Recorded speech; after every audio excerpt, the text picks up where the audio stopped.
Subscribe कीजिए हमारे channel UP TET CTET preparation को और बेल आइकन को प्रेस कीजिए for latest updates and notifications.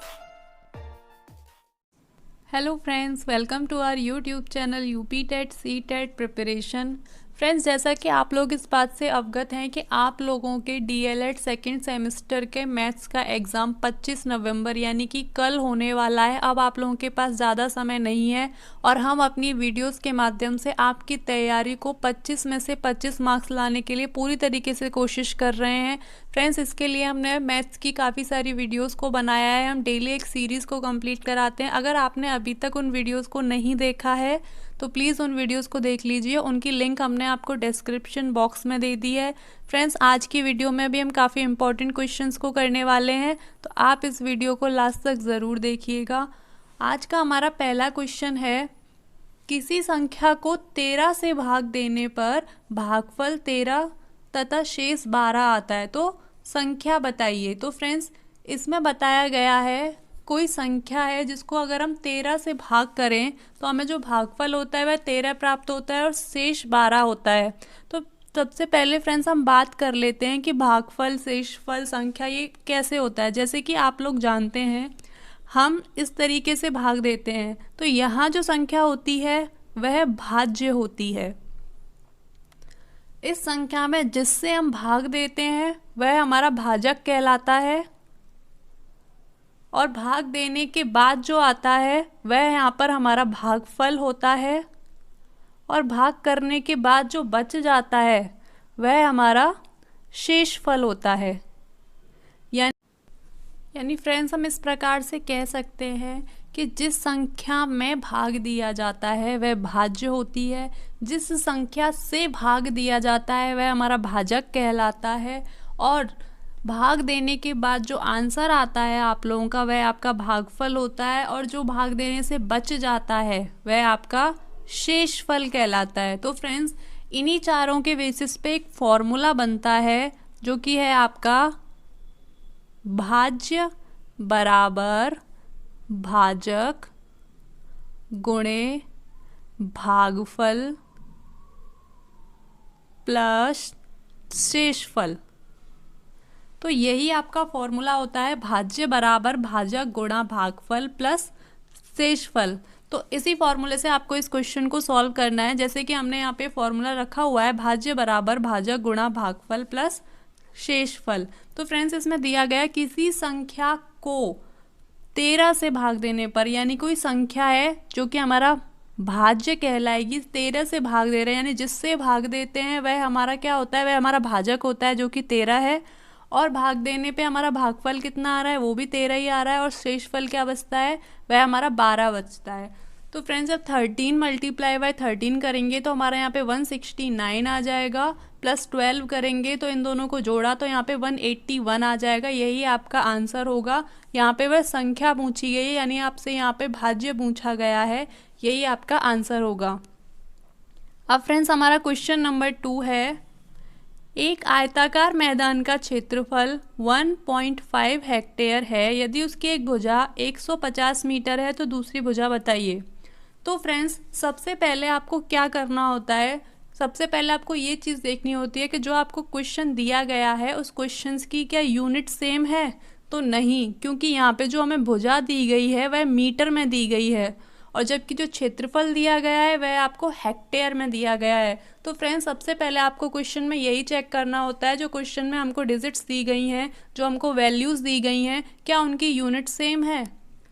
तो अब यहाँ पे यूनिट हमारी सेम नहीं है तो हमें इनको सेम करना होगा। तो हम जानते हैं कि 1 हेक्टेयर बराबर होता है 10,000 वर्ग मीटर और हमसे यहाँ पे दूसरी भुजा पूछी गई है। तो फ्रेंड्स, सबसे पहले हमें क्या करना होगा, ये जो हेक्टेयर है इसको वर्ग मीटर में चेंज करना होगा। जब 1 हेक्टेयर बराबर 10,000 वर्ग मीटर है तो 1.5 हेक्टेयर बराबर कितना होगा। तो इसके लिए हम क्या करेंगे, 1.5 का 10,000 से मल्टीप्लाई कर देंगे जो कि आपका आ जाएगा 15,000 वर्ग मीटर।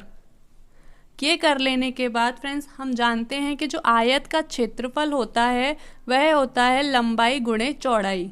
तो आपको क्षेत्रफल यहाँ पे दिया गया है 15,000, यहाँ पे आपको एक भुजा यानी कि लंबाई दी गई है 150 और आपको यहाँ से दूसरी भुजा यानी कि चौड़ाई को निकालना है। तो चौड़ाई बराबर हो जाएगा क्षेत्रफल बटे लंबाई। यहाँ हम 0 से 0 को कैंसिल कर लेते हैं और फ्रेंड्स यहाँ पे 15 से जब 1500 को कट करेंगे तो यहाँ पे जाएगा 100 मीटर और 100 मीटर ही आपका आंसर होगा। अब फ्रेंड्स हमारा क्वेश्चन नंबर 3 है, किसी वर्ग का क्षेत्रफल 121 वर्ग सेंटीमीटर है। यदि वर्ग के अंदर एक वृत्त बना है तो वृत्त की परिधि बताइए। तो फ्रेंड्स हमें यहाँ पे क्या दिया गया है, हमें यहाँ पे सबसे पहले वर्ग का क्षेत्रफल दिया गया है जो कि 121 वर्ग सेंटीमीटर है। आगे हमें क्वेश्चन में यह बताया गया है कि वर्ग के अंदर एक वृत्त बना है। हम मान लेते हैं हमारा जो वर्ग है वह वर्ग ABCD है, जैसा कि आप इस डायग्राम के माध्यम से देख सकते हैं। इस वर्ग के अंदर एक वृत्त बना हुआ है तो इस वृत्त की हमको परिधि बतानी है। तो फ्रेंड्स सबसे पहले क्षेत्रफल, वर्ग का जो क्षेत्रफल होता है वह हम जानते हैं कि वह भुजा का स्क्वायर होता है। जब स्क्वायर दूसरी साइड जाएगा तो वह क्या बन जाता है, वह रूट बन जाता है यानी वर्गमूल बन जाता है। तो भुजा का वर्गमूल बताना है। अब हमको यहाँ पे 121 का, हम जानते हैं कि 121 किसका वर्गमूल होता है, वह 11 का होता है। तो यहाँ पे जो हमारा भुजा आ जाएगी वह आ जाएगी 11 सेंटीमीटर। फ्रेंड्स 11 सेंटीमीटर का ये मतलब है कि यहाँ पे जो हमको ये वर्ग दिया गया है इसकी एक भुजा 11 है, यह भी 11 है, यह भी 11 है और यह भी 11 है, क्योंकि हम जानते हैं जो वर्ग की चारों भुजाएं होती हैं वह समान होती हैं। जब चारों समान होती हैं तो चारों भुजाएं 11-11 की हो जाएंगी। अब इसके अंदर जो एक वृत्त बना हुआ है आप इसको देख पा रहे होंगे। हम जानते हैं कि जब कोई लाइन या कोई रेखा सेंटर पॉइंट से गुजरते हुए लास्ट तक जाती है तो वह उसका व्यास कहलाती है। तो क्या ये व्यास एक वृत्त के भुजा के बराबर हो जाएगा? तो यस, आप देख सकते हैं जो हमने यहाँ पे एक सेंटर से होते हुए लाइन खींची है, यह इसका व्यास है जो कि भुजा के बराबर है। और हमें यहाँ पे त्रिज्या की आवश्यकता है और हम जानते हैं किसी भी वृत्त की त्रिज्या कितनी होती है, किसी भी वृत्त की जो त्रिज्या होती है वह व्यास का हाफ होती है। तो हम यहाँ पे करेंगे त्रिज्या बराबर व्यास अपॉन 2। तो हमें पता है हमें यहाँ पे जो व्यास है वह 11 है और अपॉन 2 करेंगे तो हमारी जो त्रिज्या आ जाएगी कितनी आ जाएगी, वह आ जाएगी 11/2 यानी कि 11/2 यानी कि R वह आ चुकी है 11/2। अब यहाँ से हम वृत्त की परिधि निकाल लेंगे। हम जानते हैं वृत्त की जो परिधि होती है वह होती है 2πr। 2 इंटू पाई की जो वैल्यू होती है वह 22/7 मानते हैं, मल्टीप्लाई R यानी कि 11/2। तो फ्रेंड्स हम यहाँ पे 2 से 2 को कैंसिल कर देंगे। जब 22 का मल्टीप्लाई 11 से करेंगे तो यहाँ पे 242 हो जाएगा और अपॉन में 7 आ जाएगा। तो ये यहाँ पे आ जाएगा 242/7। जब 7 का हम 242 से डिवाइड देंगे तो यहाँ पे आ जाएगा 34.5 सेंटीमीटर। यही आपके वृत्त की परिधि होगी। अब फ्रेंड्स हमारा क्वेश्चन नंबर 4 है, एक बर्तन में 7800 घन सेंटीमीटर पानी है, बर्तन में कितने लीटर पानी है? यानी आपसे यहाँ पे सीधे सीधे पूछा गया है, आपको जो पानी बताया गया है बर्तन में वह घन सेंटीमीटर में बताया गया है और आपसे बोला गया है कि आप उसे लीटर में बताएं। तो आपको बस इतना पता होना चाहिए कि एक यूनिट को दूसरे यूनिट में चेंज करने के लिए आपको क्या करना होगा। हम जानते हैं कि 1 लीटर बराबर होता है 1000 घन सेंटीमीटर। हमें यहाँ पे घन सेंटीमीटर दिया गया है, अगर हम इसका जस्ट ऑपोजिट कर लें, यहाँ 1 लीटर बराबर 1000 घन सेंटीमीटर है, तो अगर 1 घन सेंटीमीटर की बात करेंगे तो जो 1000 है वह डिवाइड में चला जाएगा इधर। तो ये हो जाएगा 1 घन सेंटीमीटर बराबर 1/1000 लीटर। अब हमें क्या बताना है, अब हमें बताना है 7800 घन सेंटीमीटर बराबर कितना होगा। तो हम 7800 का डिवाइड दे देंगे 1000 से। तो फ्रेंड्स जब आप यहाँ पे इसका डिवाइड देंगे तो यहाँ पे 2 0 से ये 2 0 कैंसिल हो जाएंगी, यहाँ बचेगा 78/10। बाद में ये जो नीचे 0 है इसको आप जब ऊपर काटेंगे तो यहाँ पे 7.8 लीटर हो जाएगा और यही आपका आंसर होगा। अब फ्रेंड्स हमारा क्वेश्चन नंबर 5 है, एक कमरे की लंबाई 8 मीटर, चौड़ाई 5 मीटर तथा ऊंचाई 4 मीटर है, तो कमरे की चारों दीवारों का क्षेत्रफल बताइए। तो फ्रेंड्स हम जानते हैं जो चारों दीवारों का क्षेत्रफल होता है वह होता है 2 मल्टीप्लाई लंबाई प्लस चौड़ाई गुणे ऊंचाई। फ्रेंड्स जब आपसे चारों दीवारों का क्षेत्रफल पूछा जाता है तो आपको ये फॉर्मूला याद रखना होगा, 2 गुणे लंबाई प्लस चौड़ाई गुणे ऊंचाई। यहाँ पर प्लस होगा और यहाँ पर मल्टीप्लाई। इस चीज़ को आप याद रखिएगा क्योंकि कई बार स्टूडेंट्स ना कंफ्यूज होके सब में मल्टीप्लाई कर देते हैं, लेकिन नहीं, लंबाई प्लस चौड़ाई होगा गुणे ऊंचाई होगा। अब फ्रेंड्स इस क्वेश्चन को करेंगे तो 2 लंबाई हमको यहाँ पे 8 दी गई है, चौड़ाई 5 दी गई है और ऊंचाई 4 दी गई है। हमने इसको वैसे ही एज इट इज़ उतार लिया है। फिर उसके बाद 2 मल्टीप्लाई 8 प्लस 5 हो जाएगा यहाँ पे 13 मल्टीप्लाई बाय 4। अब इसका जब मल्टीप्लाई करेंगे, 2 का जब 13 से मल्टीप्लाई करेंगे तो 13 दूनी 26 और 26 चौके होता है 104 मीटर स्क्वायर। जब आपसे फ्रेंड्स क्षेत्रफल पूछा जाए तो आप जानते हैं क्षेत्रफल में हमेशा वर्ग का प्रयोग किया जाता है, तो यहाँ पे हो जाएगा 104 मीटर स्क्वायर। उसके बाद अब यहाँ पे आपका क्वेश्चन नंबर 6 है, 637.0813 में 1 का स्थानीय मान बताइए। तो फ्रेंड्स स्थानीय मान, जिसको आप इंग्लिश में प्लेस वैल्यू कहते हैं, आपसे किसी भी संख्या की अगर प्लेस वैल्यू या स्थानीय मान पूछा जाता है तो आपको क्या करना होता है। जैसे कि हमें यहाँ से 1 का स्थानीय मान पूछा गया है तो हम क्या करेंगे, यहाँ पे हम सिंपली 1 लिख देते हैं। उसके बाद जहाँ पॉइंट है वहाँ पे पॉइंट रखेंगे, जितने नंबर बचते हैं उतनी हम 0 लगा देंगे, बस यही आपका आंसर हो जाएगा। अगर आप मान लें कि हमसे इस क्वेश्चन में 8 की प्लेस वैल्यू पूछी है, 8 की, तो आपको यहाँ पे सिर्फ 8 लिखना है। उसके बाद जहाँ पॉइंट है वहाँ पॉइंट है, पॉइंट के बाद जितने नंबर हैं, यहाँ पे केवल एक 0 है, एक ही नंबर है, तो यहाँ पे बस हम एक 0 लगा देंगे, यही आपका आंसर हो जाएगा। आप लोगों को क्या करना होगा, सिंपली जो आपसे पूछा जाए वो नंबर, उस नंबर से पहले जितने भी अंक हैं उतनी 0, दशमलव के स्थान पर आपको दशमलव लगाना है, बस ऐसे ही आपको आपका स्थानीय मान निकालना होता है। तो जो 1 का स्थानीय मान होगा वह हो जाएगा 0.001। अगर फ्रेंड्स इसके स्थान पर आपसे जातीय मान या फिर अंकीय मान पूछा होता, अंकित मान, तो आप क्या करते। अगर फ्रेंड्स आपसे यहाँ पे 1 का अंकित मान या फिर जातीय मान पूछा गया होता तो 1 का सेम रहेगा। अगर आप 8 का पूछेंगे तो 8 का भी वही रहेगा। आपसे 3 का पूछा होता कि 3 का अंकित मान या फिर जातीय मान बताइए, तो इसका आंसर 3 रहेगा। आपसे जो पूछा जाए जिस नंबर का, वही नंबर आपका आंसर हो जाएगा अंकित मान या फिर जातीय मान में। अब फ्रेंड्स हमारा क्वेश्चन नंबर 7 है, 3, 5, x, 9, 11 का समांतर माध्य 7 है, तो x का मान बताइए। तो फ्रेंड्स जब आपसे समांतर माध्य पूछा जाता है, जिसको हम एक और नाम से जानते हैं जो कि होता है औसत,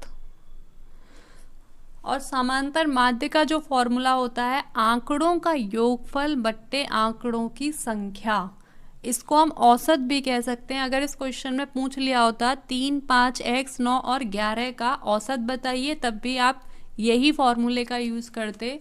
आपका समांतर माध्य और औसत दोनों एक ही चीज़ होती है।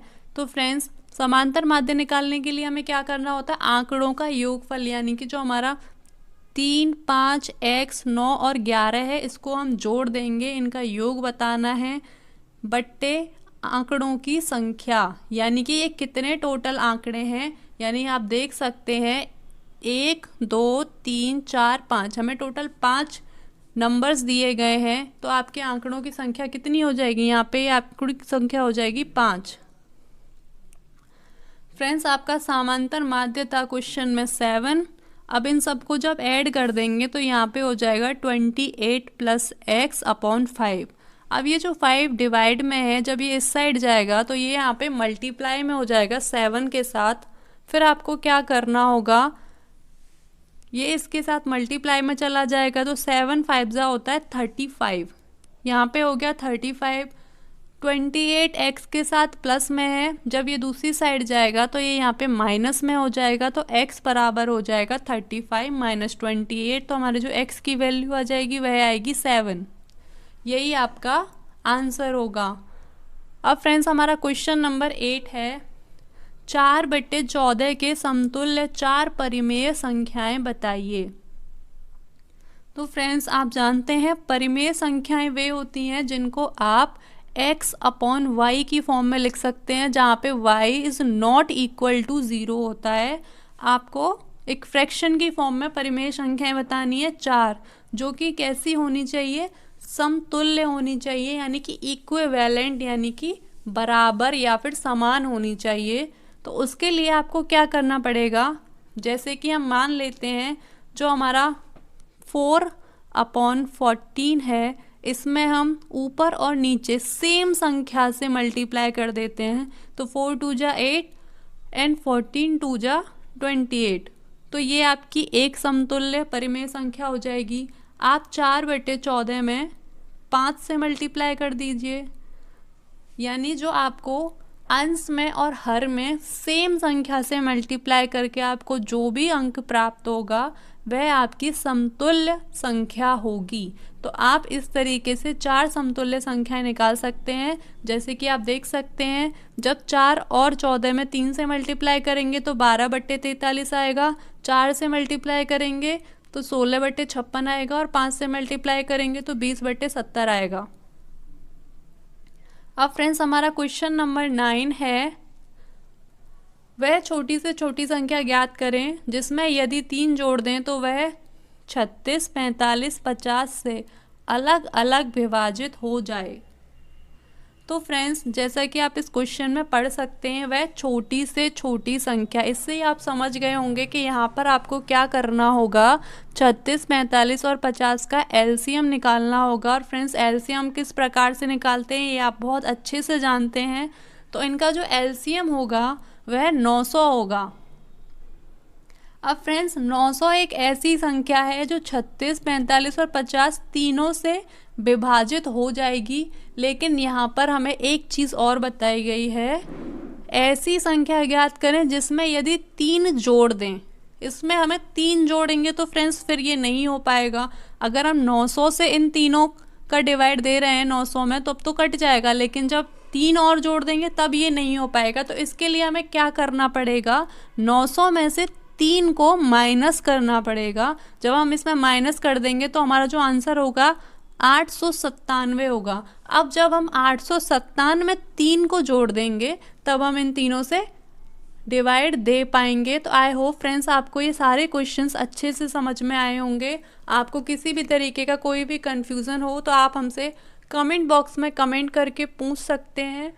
और फ्रेंड्स आपको ये वीडियो कैसी लगी, अगर आपको ये वीडियो पसंद आई हो तो प्लीज़ इस वीडियो को लाइक कीजिएगा और अपने सभी फ्रेंड्स के साथ इस वीडियो को शेयर कीजिएगा। अगर अभी आप इस चैनल पर नए हैं तो इस चैनल को सब्सक्राइब कीजिए और बेल आइकन को ज़रूर प्रेस कीजिए ताकि हमारी आने वाली सभी वीडियोज़ के नोटिफिकेशंस आपको मिलते रहें। और फ्रेंड्स डीएलएड से रिलेटेड किसी भी जानकारी के लिए आप लोग हमारे टेलीग्राम चैनल नव्या करियर पॉइंट को ज्वाइन करें, जिसकी लिंक मैंने आपको डिस्क्रिप्शन बॉक्स में दे दी है। तो फ्रेंड्स हम मिलते हैं हम नेक्स्ट वीडियो में, और कल के आप लोगों के एग्ज़ाम के लिए आप लोगों को मेरी तरफ से ऑल द बेस्ट।